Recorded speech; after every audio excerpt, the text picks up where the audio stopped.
이제 매주 한 번씩 가능하면은 우리가 왜 중국을 경계해야 하나, 정원교가 왜 그렇게 극성스럽게 중국을 미워하나, 또 왜 우리가 미워해야 되나 하는 거를 설명을 해드리고 있는데, 혹자는 저 사람은 왜 우리가 무역 상대 수출 1위고 뭐 그런 중국을 미워하나 이렇게 생각을 하시겠지만, 우리가 알고 장사도 해야 됩니다.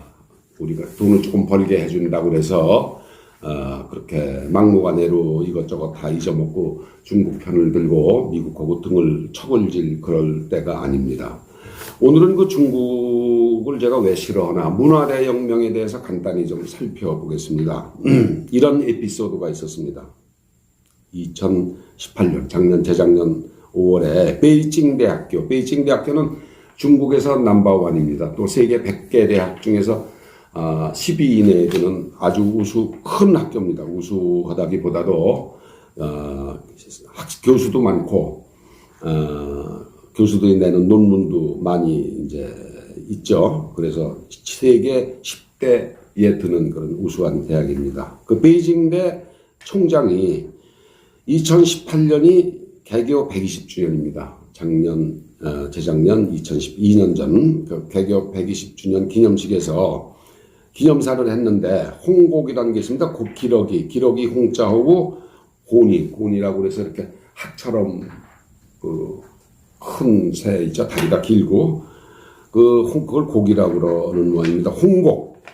홍곡을 홍후라고 읽어야 되는데 그걸 홍하오 이렇게 엉뚱하게 발음하고 말았습니다. 베이징대 총장이 홍곡이라고 우리가 발음하면 한국식으로 발음하면 홍곡, 기러기와 고니를 홍곡이라고 그러는데 이걸 중국식으로 읽으면 홍인데 홍후를 홍하오라고 엉뚱하게 읽었어요. 총장이 몰라서, 실수가 아니라 몰라서.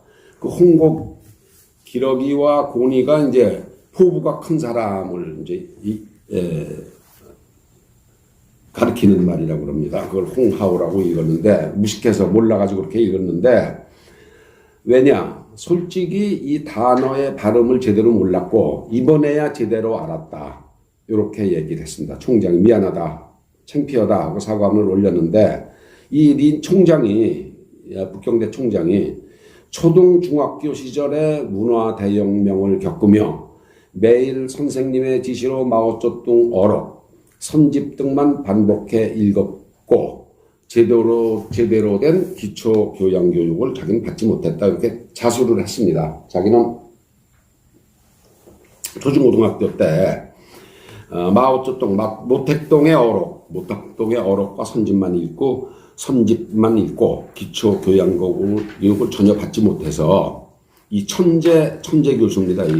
린 총장이 자기가 홍후라는 말을 모르고 그걸 홍하오로 읽었다. 미안하다. 이렇게 사과를 했습니다. 이제 지금부터 5년 전부터 이제 베이징대 총장으로 재직한 중국에서 알아주는 천재가 실상이 이렇습니다. 그 문화대혁명이 뭐냐? 이 린 총장이 초등학교, 중학교를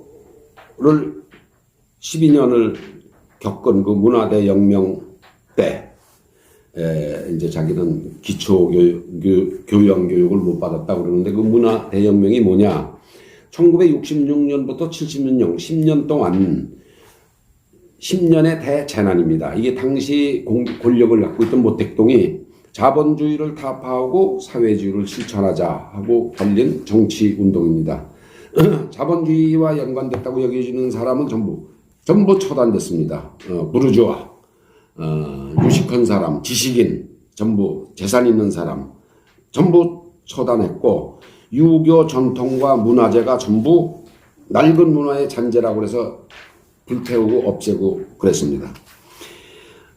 여기 이제 심판을 한 사람들이 선동에 넘어간 젊은이인데 홍위병이라고 그러죠. 10대, 20대 초반, 또 20대, 20대, 30대의 그 젊은이들이 이 선동에 넘어가서 자기 어머니, 부모, 선생님을 전부 다 고발하고 죽이고 그랬습니다. 이제 준군사 조직화 된 거죠.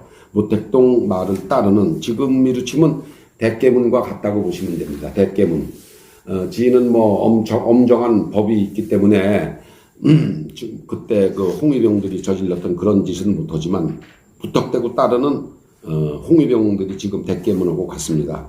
이세이 수백만 명이 이제 홍위병들이 베이징으로 집결해서 마오쩌둥과 이제 8번에 걸친 대규모 집회를 열었습니다. 그래서 그 홍위병이 전체적으로 한 1,300만 명이나 됐는데, 간부교사, 각 지역에서 간부, 행정부의 간부, 지도자, 교사, 지식인, 예술가들을 사회주의 반동 세력이라서 공격을 했습니다.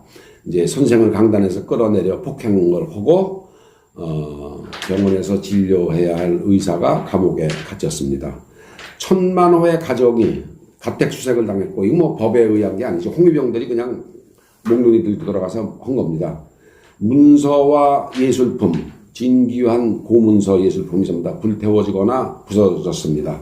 이 문화 대혁명입니다. 문화를 바꾼다, 없앤다. 없애지 않으면 옛날 그 문화가 있을 수가 없다. 그래서 그때 투옥된 사람이 420만, 사망한 사람이 180만, 처형당한 게 13만, 무력 투쟁으로 폭력으로 사망한 사람이 23만, 부상당한 사람이 700만, 개인주택 7만 2천 채가 파괴가 됐습니다. 그러니까 뭐 이게 172만, 13만, 190만, 210만이 죽었어요. 210만 명이 죽고 700만 명이 부상을 당하고 이제 가옥에 7만 채가 부서졌습니다. 그때 이제 문화대혁명의 피해자가 가해를 그 당시에 지식인들을 고발하고 몽둥이로 패고 묶어서 망신을 주고 자기 선생을 고발하고 부모를 고발한 그 젊은이들이 사실은 가해자지만, 사실은 걔네들이 대혁명 한복판에서 공부를 제대로 못해서 결과적으로 몇십 년이 지나니까 큰 피해자가 됐죠. 그래서 린 총장처럼 글도 제대로 못 읽는 그런 사람이 된 겁니다. 대학 입시가 이제 문화대혁명이 시작된 1966년서부터 10년이나 중단됐습니다. 대학 입시가. 대학에서 대학생을 뽑지 않았어요. 그러니까 그때 입시 기회를 박탈당한 사람이 얼마나 많았겠습니까? 그죠? 10대들은 공부를 하는 대신 그 10년 동안 증오심, 혐오, 지식에 대한 혐오, 증오심, 사람에 대한 증오심만 키워왔습니다. 그래서 중국 지도층 가운데 50년대생이 그렇게 많지 않다고 그러는 거. 못 배웠으니까 이제 지도자가 못 되는 거죠. 그래서 이제 그게 그걸 문화대혁명이라고 그러는데, 그 문화대혁명을 주제로 한 영화, 여러분 아마 패왕별이라는 오페라입니다. 오페라인데 그 영화로 나왔죠. 거기서 경극 배우가 있습니다. 경극 배우, 경극이라고 그럽니다. 그걸 서울경자를 써서 중국의 그 오페라를 경극이라고 그러는데 인민재판을 받는 장면이 나옵니다. 경극 배우가. 이제 그 사람이 양아들을 키웠는데 그 양아들이 자기 아버지를 끌어냈어요. 재판장으로 끌어내서 이제 망신을 주고 그랬습니다. 우리 아버지가 사실은 동성애자다. 뭐 이렇게 폭로를 하고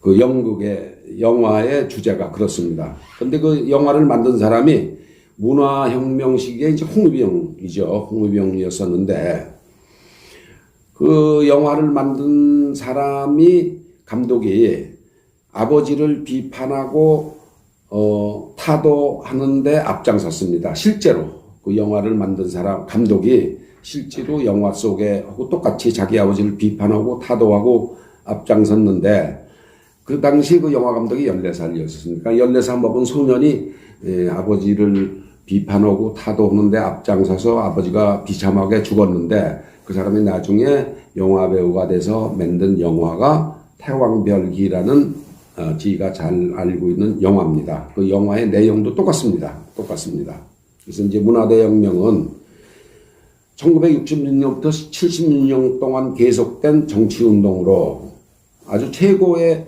그 권력을 갖고 있던 마오쩌둥이 도전자를 제거하고 정치적 입지를 회복하기 위해서 반대파를 제거하기 위해서 일으켰던 겁니다. 자본주의를 타파하고 사회주의를 실천하자. 자본주의를 타파하고 사회주의를 실천하자는 명분으로 학생들을 선동해서 지식인, 관료, 돈 있는 사람 수없이 죽인 사건입니다. 이게 최소 170만 명이 희생당한 걸로 집계가 됩니다. 170만 명이 희생당하고 700만 명이 부상을 당했고 가옥이 7만 채가 파괴됐습니다. 요게 문화 대혁명입니다. 요게 대놈들의 본성입니다. 언제든지 이런 사건은 또 반복될 수가 있습니다. 중국이란 나라가 이렇게 무지하고 무시무시한 나라라는 거 여러분 잊지 마십시오. 감사합니다.